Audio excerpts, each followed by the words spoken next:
Bem-vindo ao Papo Preto, um podcast produzido pelo Alma Preta, uma agência de jornalismo com temáticas sociais, em parceria com o UOL Plural, um projeto colaborativo entre o UOL e coletivos independentes.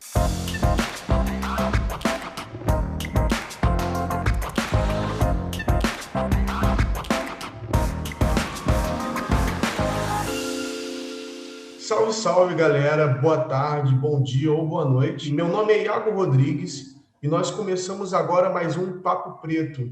E hoje nós vamos conversar sobre Zumbi dos Palmares. E eu vou pedir que esses convidados, eles se apresentem. Nós vamos começar pelo Flávio Gomes, que é professor. Oi, Flávio, tudo bem? Você pode se apresentar, falar um pouquinho de você para os nossos ouvintes? Opa, tudo bem? É um prazer estar aqui conversando com vocês. O prazer, Iago, o prazer, Guilherme. Bom, eu sou carioca, meu nome é Flávio Gomes, eu sou nascido e criado no Rio de Janeiro, sou filho de uma camponesa lagoana, né, que nasceu exatamente muito próximo onde existiu o quilombo de Palmares. Ela está viva ainda, minha mãe, Maria do Carmo, lagoana, filha de indígenas com os negros. Ali naquela região de Palmares tem 95 anos de idade, minha mãe está viva. E meu pai é um descendente de africanos escravizados, é bisneto de escravizados, na região de Campos de Goytacazes, no Rio de Janeiro. Então, eu sou produto desses dois caras aqui. Infelizmente, meu pai não está mais vivo, e eu sou professor do UFRJ, né? Eu dei aula na Universidade Federal do Pará, de 1994 a 97, e sou professor da Universidade Federal do Rio de Janeiro, desde 1998, e pesquiso escravidão, mocambos, mais ou menos desde essa época que eu entrei na graduação. Eu sou Guilherme Soares Dias, eu sou jornalista, repórter do Alma Preta, então eu acho que a gente tem um programa histórico hoje. Eu sou um jornalista dedicado a falar sobre personalidades negras e falar sobre a memória, então estou muito feliz de poder estar aqui dividindo esse programa com vocês, e vocês estão ouvindo, continuem, porque vai ser uma verdadeira aula para todos nós. E eu não tenho dúvida disso. Eu me sinto privilegiado de estar aqui compartilhando essa ideia com vocês. E eu queria fazer a primeira pergunta, eu vou direcionar para o professor Flávio. Afinal, quem foi Zumbi dos Palmares? Olha, eu agradeço a tua pergunta, mas eu vou ampliar ela e vou dizer assim, quem foi Zumbi dos Palmares e o que foi Palmares? Porque Palmares é muito, muito maior do que Zumbi dos Palmares. Então, Zumbi dos Palmares foi assassinado em 1695, daí a data 20 de novembro, que aparece na documentação, de 1695. Isso significa que Zumbi pode ter nascido por volta de 1850, 1650, 1660. Ou seja, quando Zumbi nasceu, não importa se ele nasceu em 1650 ou 60, Palmares já existia pelo menos há 70 anos, que as primeiras informações de Palmares são do final do século XVI, 1585, 1590.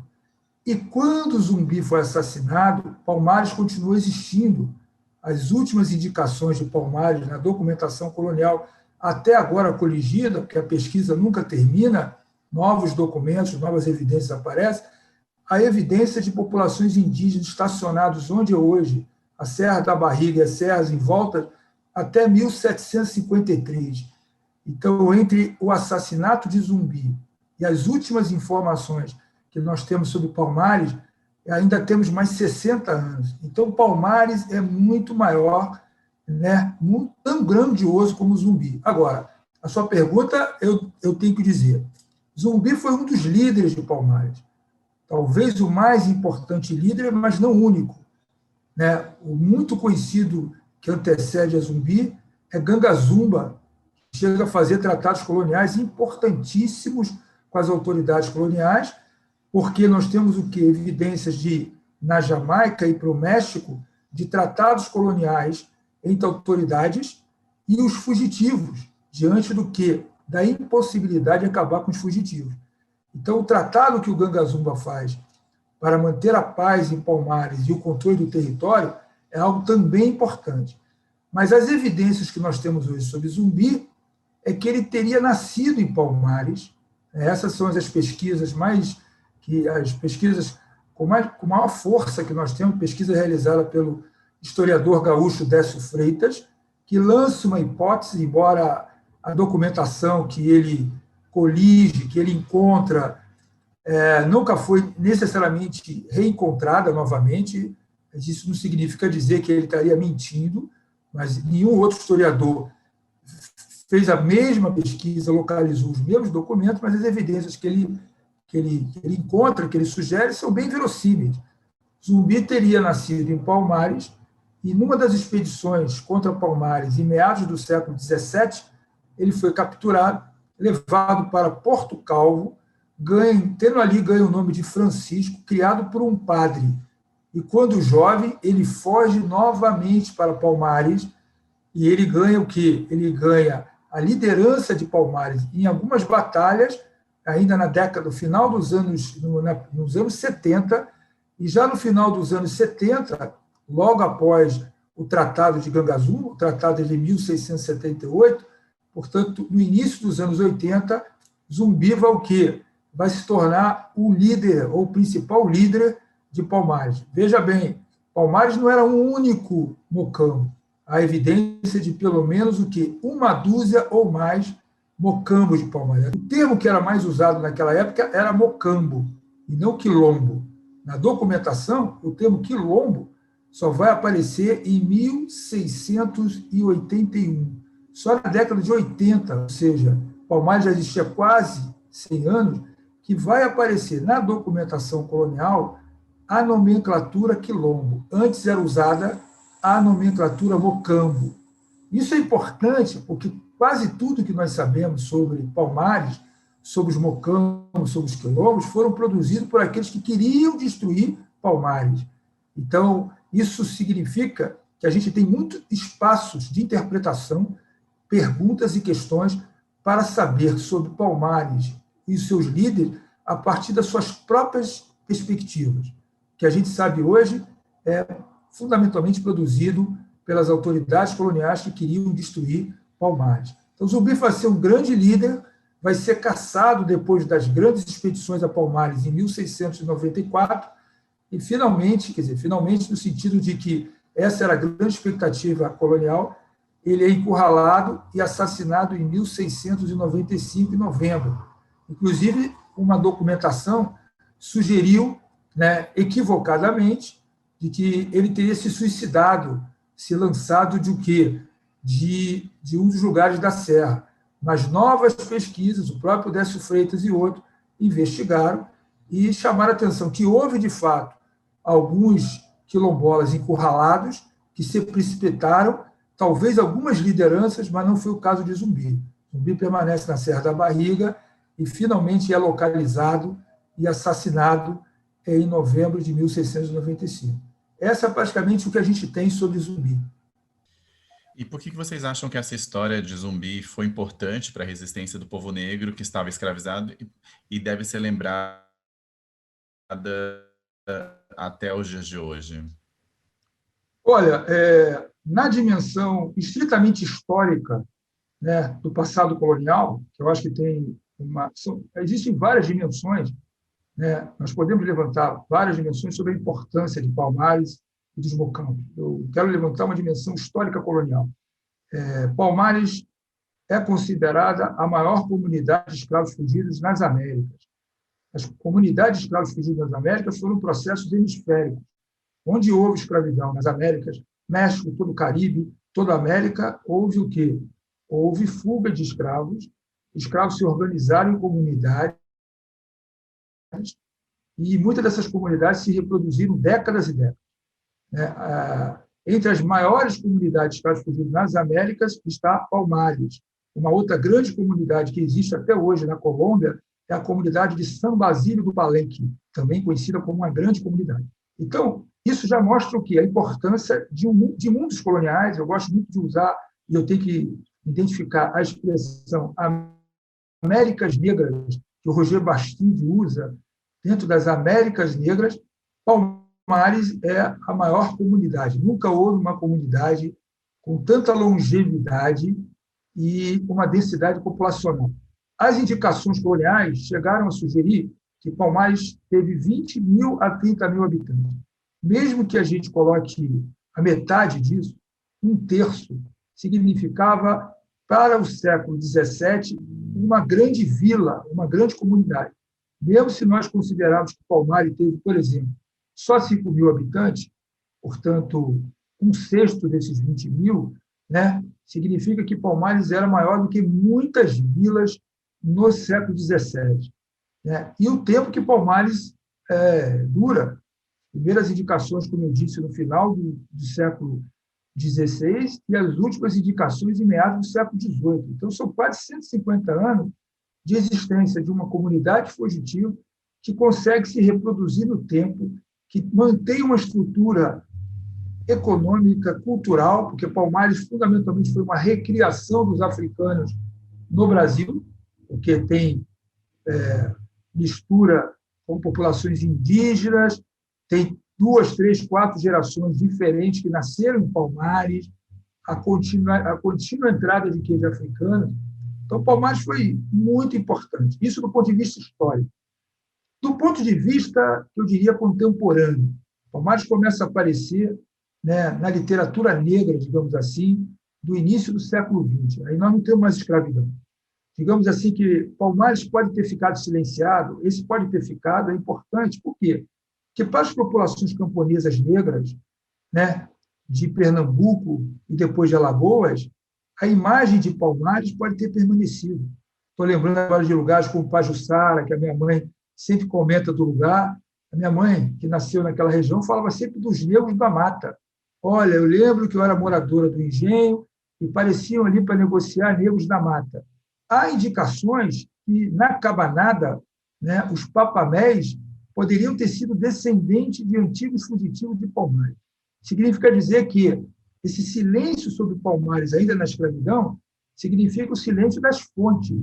Mas, talvez, numa memória local, Palmares nunca tenha deixado de existir enquanto memória do que de comunidades negras rurais nessa região entre Pernambuco e Alagoas. Do ponto de vista do nosso movimento negro, Palmares é reinventado no século quê? No século XX. Ele aparece na literatura da imprensa negra, ele aparece, inclusive, como núcleos de Partido Comunista, tanto na década de 30, na década de 40. Então, tem um imaginário em torno do que é Palmares, do que é Cangaçu, do que é Zumbi, que permanece. No debate e denúncia sobre a desigualdade racial e o racismo, a figura de Palmares e Zumbi reaparece com um poeta no Rio Grande do Sul chamado Oliveira Silveira. Eles tinham um grupo, coincidentemente chamado Palmares, que na década de 70, no início da década de 70, 73, num movimento de chamar a atenção para a história da resistência negra, o fato de que a abolição nunca foi só uma dádiva da princesa Isabel, era também um processo de luta, eles começaram a chamar a atenção que, mais do que, não era não falar, mais do que falar, tão somente do 13 de maio, da Lei Áurea da princesa Isabel, era importante falar das lutas negras. E entre essas lutas negras, não havia dúvida de que Palmares era o quê? Era um grande exemplo histórico. E aí, por leituras nessa bibliografia, eu cheguei a conversar e entrevistei, gravado, Oliveira Silveira e o Décio Freitas, no início de 2000, eu fui ao Rio Grande do Sul, entrevistei os dois com câmera e imagem, assim como a gente está fazendo agora, e eles me contaram cada um a sua história. E o Oliveira Silveira, que ele propôs nesse grupo Palmares, né, que discutiam lá, que eram vários intelectuais, ele era uma das lideranças, tinha mulheres negras também que participavam, ele sugeriu que, ao invés de falarmos só de 3 de maio, falássemos também do 20 de novembro. Olha, essa ideia do Oliveira Silveira, mais ou menos em 1973, foi ganhando o quê? Ganhando vários cenários e várias lideranças que se espalhavam em todo o Brasil. E, rapidamente, né, Zumbi, Palmares e 20 de novembro começa a aparecer em vários eventos. E, logo depois da criação do Movimento Negro Brasileiro, que foi um grande movimento de unificação de várias lutas negras históricas, se propôs que o 20 de novembro, né, se transformasse também o quê? No Dia Nacional da Consciência Negra. Então, você tem o quê? Você tem a experiência histórica do passado e a ressignificação, a ressemantização do que aconteceu no passado com lutas contemporâneas. Não se trata de invenção, porque nós poderíamos, inclusive, pegar o caso de Tiradentes. Tiradentes é o quê? É um personagem do mundo colonial que se envolve numa revolta fiscal, de natureza fiscal, em Minas Gerais, no final do século XVIII, e que vai ser transformado o quê? Vai ser transformado em uma liderança republicana e uma liderança no Brasil 110 anos depois. Então, também no caso de Tiradentes, só para que a gente pegue, faça uma analogia, uma comparação, há também o quê? Processos históricos que envolvem o personagem, tudo que ele vive naquele momento, e um processo também de quê? De ressignificação do personagem com outros interesses, com outro sentido. Né? Então, você tem um Palmares e Zumbi que existiram no século XVI, XVII, XVIII, e o quê? E um Palmares e Zumbi ressignificado no século XX para a luta antirracista. E esse é o caso de mostrar a importância dos Zumbi e Palmares do passado e a importância de Zumbi e Palmares no presente. Perfeito, professor. O senhor acabou já respondendo uma das perguntas que a gente tinha para fazer, que era como que essa data da morte do Zumbi, que é o 20 de novembro, passou a ser comemorada como o Dia da Consciência Negra. Eu não sei se o senhor quer falar mais a respeito disso. O 20 de novembro aparece como uma data de denúncia. É uma data de denúncia ao quê? Denúncia ao apagamento histórico da luta negra pela abolição, denúncia contra a discriminação racial. Por que é importante dizer isso? Porque nós também transformamos, nós o quê? O movimento negro contemporâneo, intelectuais de várias gerações, que tem uma juventude, né, como vocês e outros, transformamos também numa data comemorativa. Mas o 20 de novembro não nasce como uma data de comemoração. É uma data de enfrentamento, de simbolismo histórico. Olha, você me traz o 13 de maio e a imagem da princesa Isabel, e eu lhe o quê? Eu lhe respondo com 20 de novembro a imagem de Zumbi. Era fundamental naquele momento, né, um setor significativo, uma geração negra importante, muitos já faleceram, grande parte, mas é uma geração negra importante, ela foi fundamental para denunciar o racismo e lutar pelo racismo. Hoje a gente não precisa não denunciar. A luta, né, ninguém pode mais admitir que não existe racismo no Brasil, que a sociedade está separada disso. Então, você vê, hoje o que é o 20 de novembro? O 20 de novembro não é um feriado nacional. Ele é um feriado estadual em vários lugares e municipais. Então, eu sou carioca, né, e tem lugares, mas estou falando de São Paulo, estou aqui falando de Campinas. Em São Paulo, 20 de novembro não é um feriado do Estado. Alguns municípios têm feriado e outros não têm, porque o feriado não é do Estado. Né? Então, foi uma conquista do movimento social de transformar a luta antirracista e a data de 20 de novembro como data de consciência negra num feriado. Então, repetindo, hoje ele já é estadual em alguns estados, eu não saberia dizer exatamente quais, o feriado é estadual. Em outros lugares, é interessante, você vai ter o quê? Você vai ter o feriado municipal em alguns municípios. Então, você pode até ter uma coisa interessante, ter 2 municípios fronteiriços, no qual um é feriado dia 20 de novembro e o outro não é feriado. Isso é até interessante mostrar essa diferença no sentido dos feriados, para mostrar, inclusive, o movimento de luta. Quer dizer, transformar o 20 de novembro como Dia Nacional da Consciência Negra em um feriado é muito mais do que apenas criar um feriado. O 13 de maio era feriado até a década de 1930. Ninguém aqui era nascido, mas o 13 de maio era um feriado nacional. Vargas acaba com o feriado do 13 de maio. Olha que interessante, Vargas acaba. Talvez tinha que ter mais pesquisa para saber por que Vargas acaba com o feriado do 13 de maio, que era um feriado nacional.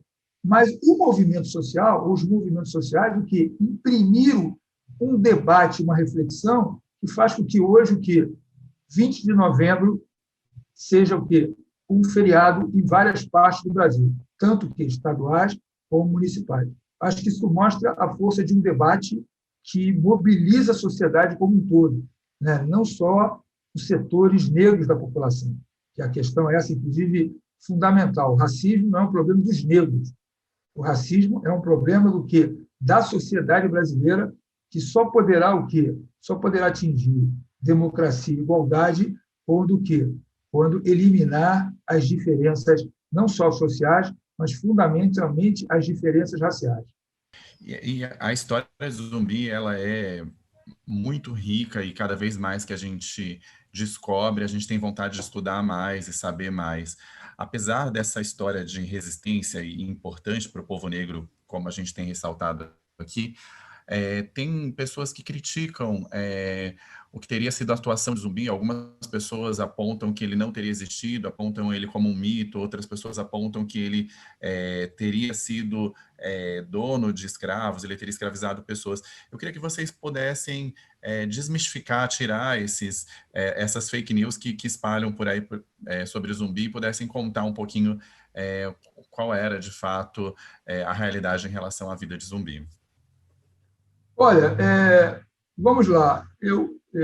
É possível, e isso não seria um problema, que tenha havido não um zumbi, não um gangazumba, mas inúmeros gangazumba e inúmeros zumbi. Aliás, é fundamental destacar a dimensão africana ressignificada de Palmares. Palmares foi fundamentalmente africano, né, na sua natureza de organização, né, e depois afro-brasileiro, né, no sentido que com a emergência de outros setores sociais. Então, é possível, devido, inclusive, à própria existência secular de Palmares, que não tenha, mesmo considerando Gangazumba, que eles dois, Zumbi e Gangazumba, como lideranças da segunda metade do século XVII, alguém poderia perguntar, mas quem foram os líderes de Palmares na primeira metade do século XVII? Quem foram os líderes de Palmares no finalzinho do século XVI? Né? Bem lembrado aqui pelo Eucídio, Eucídio lembrou, né, 3 nomes, né? Eu sempre lembro de 2, ele, tão mais afiado, lembrou de um terceiro, de líderes pós-zumbi. Né? Eu sempre lembro do Camoanga e do Mousa, ele trouxe também agora o Banga, né, como que uma terceira liderança. Então, pode ter existido, do ponto de vista da liderança, não um zumbi ou um gangazumba, vários. Mas certamente existiu o quê? Existiu uma liderança militar. Né? As lideranças militares, inclusive, associadas ao nome do gangazumba, o Eucídio falou, né? Fiquei até com inveja, que ele rapidamente decorou aí quase 2 dúzias de lideranças. Mas só com a palavra ganga, você tem o ganga muissa, o ganga zona, só com o quê? Com a mesma nomenclatura ganga. Agora, né, a ideia de que poderia haver escravidão em Palmares, de fato, essa parece um registro de descrições do que teria sido em Palmares, sugere a hipótese de que havia em Palmares algum tipo, né, de escravidão, né, no sentido, inclusive, nós podemos levantar, no sentido africano de escravidão, de uma escravidão também por linhagem. Isso não tem nenhuma incompatibilidade com a existência de Palmares e Zumbi, que em muitas sociedades africanas, né, em contato com o tráfico, havia existência da escravidão. Né? Mas não era necessariamente uma escravidão mercantil, como é aquela escravidão que está despejando que milhares e milhares de africanos que vêm para o Brasil. O Brasil recebe 46% de todos os africanos que desembarcam nas Américas. Desembarcaram africanos da Argentina, né, até onde é hoje os Estados Unidos, embora os africanos não desembarcaram, mas chegaram até o Canadá.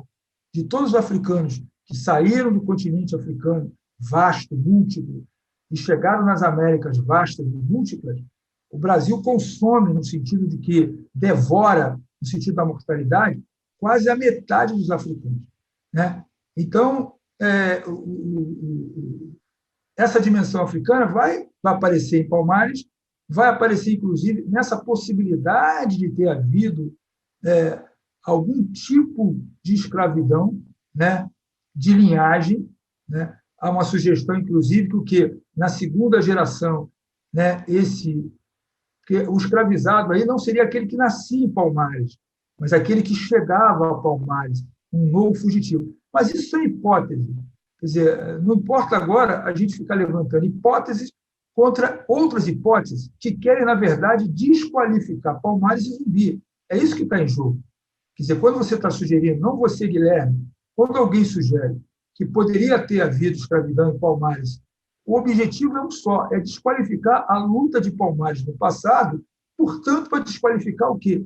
A luta e o símbolo de Palmares no presente. Que o próximo passo é o cara dizer o seguinte, olha, Zumbi não foi nada importante, porque, inclusive, tinha escravidão em Palmares. E 20 de novembro também não é importante, porque, inclusive, não tem nem racismo no Brasil. É isso que está em jogo. Tá? Então, a gente tem algumas evidências, vocês conhecem todo esse material, nós não precisamos desqualificar esse material, mas entender o que significava. E aí eu vou trazer um dado novo, certamente, para quem está nos acompanhando. Novas pesquisas com a documentação de natureza holandesa, que os holandeses tiveram em Pernambuco durante praticamente quase 3 décadas. Então, eles combateram Palmares e produziram documentação colonial. Então, até uma coisa interessante, né? Durante o tempo que Palmares existiu, havia a União Ibérica. Portanto, pode ser que exista documentação sobre Palmares em arquivos espanhóis, não só em arquivos portugueses. E depois o que? Uma documentação que aparece em arquivos holandeses. Nesses arquivos holandeses, pesquisas mais recentes, né, eu estou falando do professor Rômulo, da Universidade Federal de Pernambuco, que conseguiu ler a documentação em holandesa. Aliás, uma parte dessa documentação já tinha sido transcrita por Antônio Gonçalves de Mello, que é um historiador, né, de Pernambuco, antigo do Instituto Histórico. Ele localiza que, em torno não só da Serra da Barriga, mas várias outras serras, vários pequenos mocambos se localizaram. E eles, de alguma maneira, se protegiam das ações de repressão por causa da existência de Palmares. Veja que interessante. Quilombos formados, né, na base, né, não no topo, na base da serra, mocambos móveis de fugitivos, com 10, 15, 20, 30, né, habitantes, que não necessariamente se ligavam às grandes estruturas, né, dos mocambos de Palmares. Até o documento, a gente usa palmarinos, mas os documentos da época falam de palmaristas. Na época, o documento fala de palmarista, mas nós contemporaneamente, não tem nenhum problema, chamamos de palmarinos, né? Então, isso mostra que só a existência de Palmares pode ter inibido a repressão, amedrontado a repressão, para uma série de fugas coletivas e pequenos mocambos que sequer se articularam a Palmares, né? Embora reconheça essa estrutura confederada, quase que numa dimensão republicana, de quase 2 dúzias de mocambo com estrutura, isso são dados novos. Agora, que existia uma liderança, ou várias lideranças em Palmares, sim, aparecem em documentação. Se Palmares não existiu, por que ele é tão presente? Olha, a gente tem poucas informações sobre as mulheres em Palmares. Nós temos poucas informações, embora temos algumas, sobre a religiosidade em Palmares. Mas nós temos muitas informações sobre o sistema de defesa de Palmares. Por quê? Porque era um sistema de defesa que tinha que ser o quê? Tinha que ser exterminado. E temos muitas informações sobre as lideranças de Palmares. Por quê? Essas deviam também ser o quê? Serem aniquiladas. Então, as autoridades coloniais não iriam inventar, né, uma única liderança, se elas não tivessem, de fato, diante de realidades históricas, que era o quê? A dificuldade de combater Palmares diante de um sistema de defesa e lideranças que impunham derrotas, derrotaram os holandeses, derrotaram os pernambucanos, derrotaram gente como Fernão Carrilho, que tinha ganho muito prestígio combater indígenas em vários lugares, inclusive Fernão Carrilho depois vai combater índios no Maranhão, já no início do século XVIII, mostra que, mesmo ele não tendo conseguido exterminar Palmares, né, e as suas tropas fracassaram, digamos assim, até o comando do Domingos Jorge Velho, que era alguém também que contou com uma tropa indígena muito grande. Os índios foram utilizados para combater Palmares, né? Índios aldeados foram utilizados, e havia muitas tropas. Então, certamente, eu diria que existiram inúmeros gangazumbas e inúmeros zumbis, e certamente um grande gangazumba e um grande zumbi. E aí, galera? O que vocês têm achado do nosso podcast? Bem legal, né? Então eu gostaria de te convidar para conhecer o site do Alma Preta. onde você vai encontrar todos os tipos de notícias relacionados à comunidade negra. E também lembrando que somos uma mídia independente, então contamos muito com a sua ajuda. Conheça o nosso plano de assinatura no Catarse e ajude a propagar o nosso trabalho. E não se esqueça de enviar o seu e-mail nos contando de onde você é e como tem sido a tua experiência com esse episódio, ou até mesmo sugerir os próximos temas. Agora, chega de conversa e vamos voltar para o nosso Papo Preto. Salve, galera! Voltamos agora para o segundo bloco daqui do nosso Papo Preto. E eu estou aqui junto com o Gui, nós estamos batendo essa conversa. E eu gostaria que você que está nos ouvindo, você pode encaminhar o seu e-mail com as perguntas, sugestões. O nosso e-mail vai ficar aqui embaixo do card. É muito importante que você participe também desse programa conosco. Eu acredito que vocês estejam aprendendo muito, assim como eu. É uma troca de aprendizado muito grande. E nós ficamos felizes quando você manda o seu e-mail, a sua sugestão, você pode mandar as suas perguntas, que a gente vai responder com todo prazer. E continuando a nossa conversa, inclusive a nossa última pergunta, eu quero mais trazer para o lado de ancestralidade e para a gente concluir o nosso assunto também, eu gostaria que vocês falassem um pouco da importância de conhecermos exatamente essa história de Zumbi e toda essa questão de Palmares, porque chega 20 de novembro, todo mundo só fala consciência negra, mas qual é a essência dessa consciência?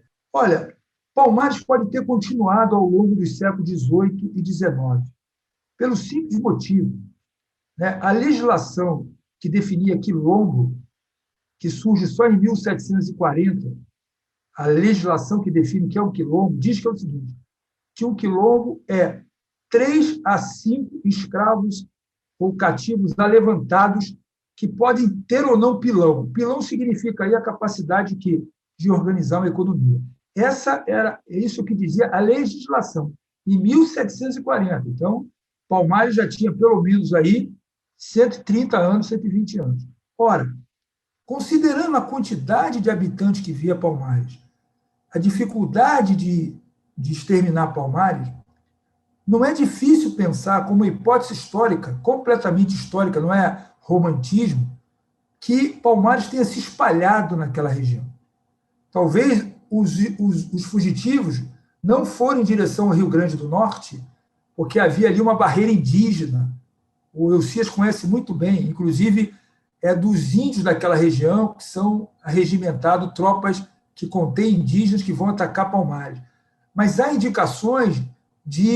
pequenas indicações, né, de que alguns mocambos na direção da Paraíba, na Paraíba, inclusive no início do século XVIII, em 1730, tem um mocambo chamado cumbi, que é uma expressão interessante, que é uma expressão, inclusive, de como são chamadas as comunidades de fugitivos da Venezuela. As comunidades de fugitivos na Colômbia são chamadas de palenque, na Venezuela, chamados de cumbi. No Brasil, guarda esse nome africano, mocambos e quilombo. Então, esse é um aspecto do quê? Da continuidade de Palmares no sentido fragmentado. Mas isso significaria dizer que a memória de Palmares, e muita gente pode ter nascido, vivido em Palmares, fugido de Palmares, sem nunca ter sido escravizado. Porque ele nasceu livre em Palmares, viveu livre em algum lugar, longe de Palmares, diante da perseguição, e morreu livre, mas morreu com a memória. Isso é um aspecto. O outro aspecto é que foi muito comum, nas várias investidas contra Palmares, se vender aqueles que eram capturados, porque não se sabia mais quem eram os senhores, de quem era o quê? Bisneto, trisneto de alguém que tinha fugido como escravo. Então, os bandeirantes paulistas, aqueles que trabalharam, atuaram na perseguição a Palmares, o que aconteceu? Muitos compraram, muitos adquiriram que fugitivos que tinham nascido em Palmares, e há indicação na documentação, Elcias conhece isso, que o medo das autoridades era tão grande com relação ao renascimento de Palmares, que eles exigiam que os palmaristas presos fossem vendidos para fora da capitania, fossem vendidos para outros lugares. Então, Iago, Guilherme, não é impossível imaginar que, após as expedições contra os palmaristas, alguns foram capturados e vendidos para diferentes partes do Brasil, e essa tradição de luta, numa memória que a gente não conseguiu localizar ainda, mas é completamente verossímil, tenha ficado. E a gente hoje ainda está o quê? Fazendo o elo dessas ligações. Então, essa hipótese não é uma hipótese que não tem nada de romantismo.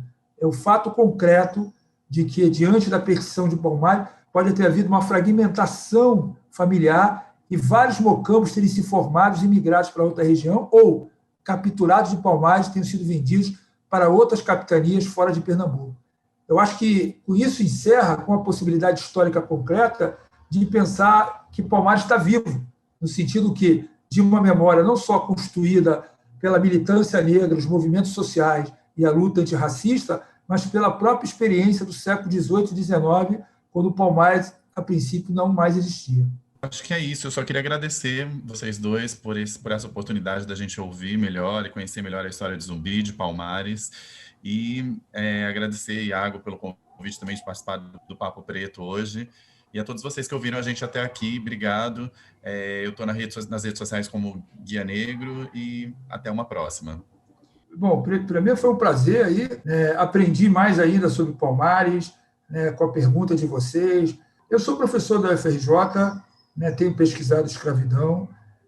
Com relação a Palmares, eu escrevi 3 livros sobre Palmares, 3 diferentes livros sobre Palmares. Escrevi um em 2005, 2010, 2012, sobre Palmares. Fiz pesquisa em Portugal sobre Palmares, em 2000 e 2001. Fui a Lisboa pesquisar no Arquivo Histórico Ultramarino.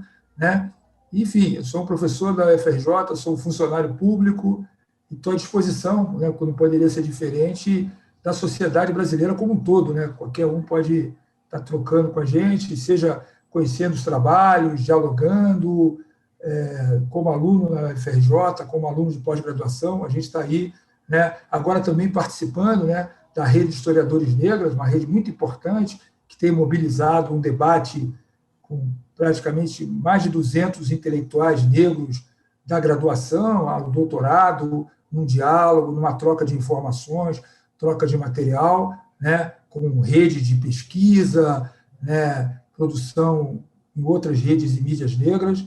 Então, eu estou aí à vontade, no sentido disponível, como intelectual público também, que todos nós somos, de alguma maneira, intelectuais não só de ofício, mas também intelectuais públicos, no sentido que a gente dialoga com o quê? Com as questões que a sociedade nos mobiliza. Muito obrigado, professor. Muito obrigado, Guilherme. Olha, galera, nós estamos chegando ao final de mais um podcast Papo Preto.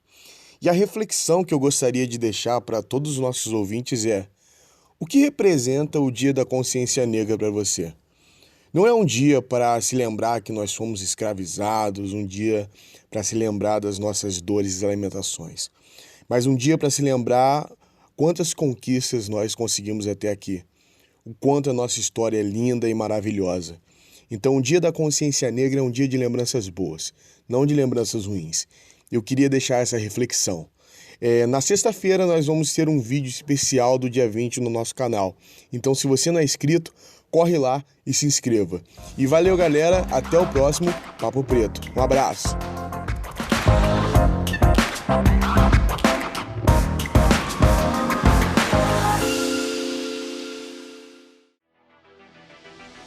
Você ouviu o Papo Preto, um podcast produzido pelo Alma Preta em parceria com o UOL Plural, um projeto colaborativo entre o UOL e coletivos independentes.